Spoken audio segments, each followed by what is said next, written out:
No nemám to, hej, akože moja motivácia k učeniu rapidne klesá. Bolo to strašné. Dnes sme si zapisovali predtermíny.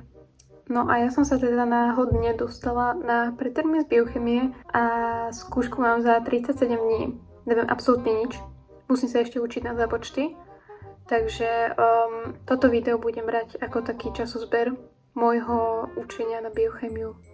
Dnes máme 14. novembra a práve som sa doučila prvú otázku. Trvalo mi to asi 2,5 hodiny. Absolútne neviem, ako budem stíhať s mojím plánom 5 otázok za deň. Dnes máme 23.11.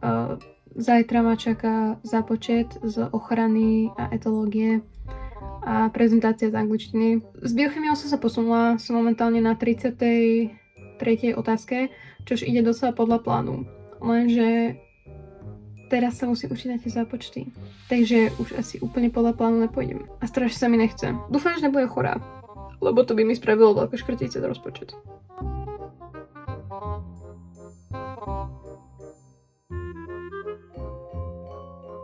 Takže update, stále idem podľa plánu. Zápočty som zvládla, chvála Bohu, lebo to bolo niečo hrozné, hlavne tá výživa. Ale dneska sa mi stala taká nemilá vec. Prosím, pekne som si prísviekla prst vo dverách a najprv som si to ani, akože od auta, najprv som si to ani nevšimla, pretože som mala úplne zamrznuté prsty, pretože je strašná zima. No ale strašne mi to opuchlo, takže som sa dneska ani nemohla poriadne učiť. Nemám to zlomené. Ale strašne ma to boli. Takže som sa moc dneska neučila, takže to musím dobehnúť. A som teda na 60. otázke, no. Neviem, či som to povedala.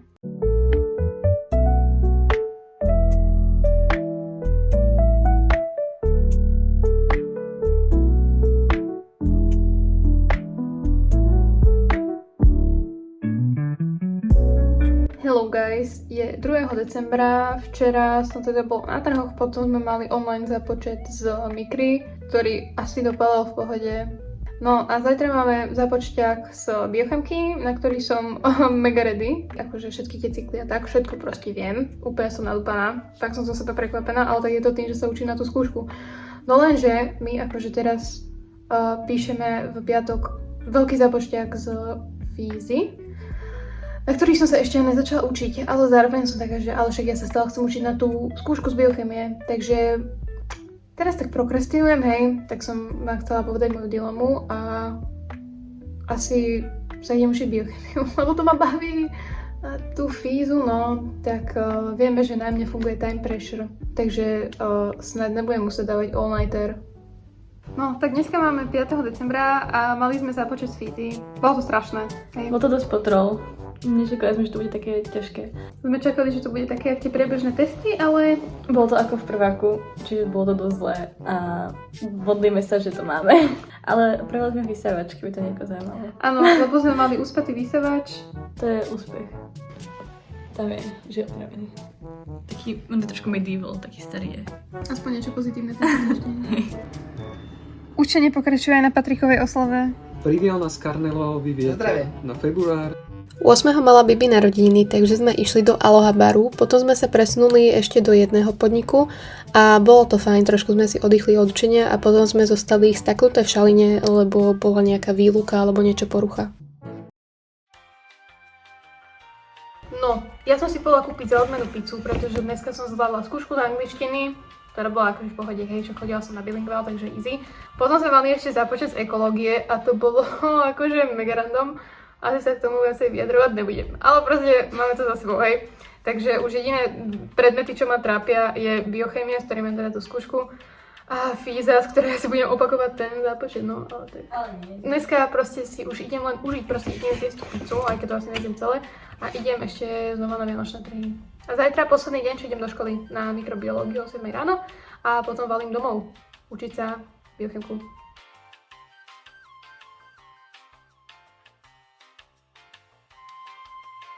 Hello, je 11. decembra, čakám na výsledky z fízy. Akože doteraz som sa učila biochemiu, som na nejakej 107. otázke. Už mám na to len týždeň, ale teraz proste som v strese z tej fyziológie. Aj keď viem, že to proste nemám, ale stále mám nejakú proste štipku nádeje a dúfam, že to akože mám, ale asi nie. A keď tak aspoň zachytím môj breakdown proste na video. Idem sa na to pozrieť, oh my god. No nemám to, hej, akože nič nečakané. Už dlho mi akože neprišlo nesplneno, tak teraz je to taký divný pocit proste.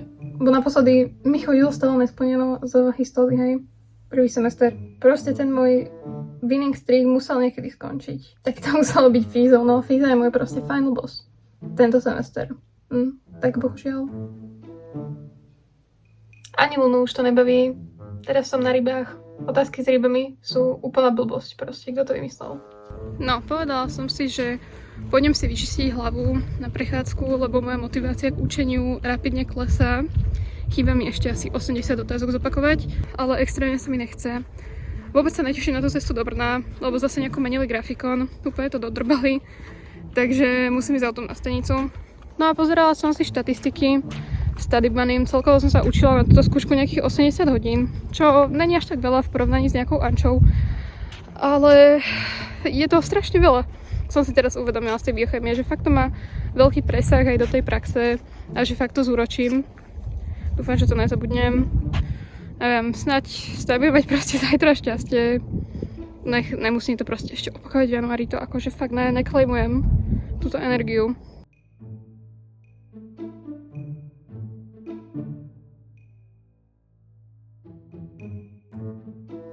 Tak ja už som späť doma. Nemala som vôbec šťastie na otázky dneska. Asi som si to vyčerpala ten minulý semester. Ešte sme sa bavili o tom pred tou skúškou, že si nechcem vyťahnuť nič spoločné, čo má s tukmi. A samozrejme, že som si vyťahla biosyntézu mastných kyselín. A absolútne som to nevedela, niečo som tam akože snažila sa zo seba dostať. Pani doktorka bola na mňa mega milá, fakt sa ma snažila naviesť. Povedala mi, že mám tam teda napísať aspoň niečo o beta-oxidácii. Tak som tam niečo napísala o tej beta-oxidácii, povedala, že je dobre, že v pohode. Tie ostatné otázky som vedela niečo tam rozpísať. Mala som teda ešte biochemiu svalu, čo bolo teda kontrakcia, relaxácia a ešte niečo o tetane. To bolo v pohode. Potom som mala metabolizmus plazov a ich choroby. Tam som niečo zo seba akože dala. A poslednú otázku som mala stanovenie ALP v krvnom sére, čož som tiež tam toho napísala dosť podľa mňa. Takže by to malo byť v pohode. Čakám na výsledky, mali by dojsť dneska večer. Stále to zo mňa nejako neopadlo proste. Guys, prišli výsledky, mám Cčko, proste. Mega sa teším. Takže pokiaľ ste to dopozerali až sem, tak vám za to ďakujem. Určite čakajte v januári ešte nejaké video ohľadom súhrnu tohto zimného semestra a vidíme sa pri ďalších videách cestovateľských.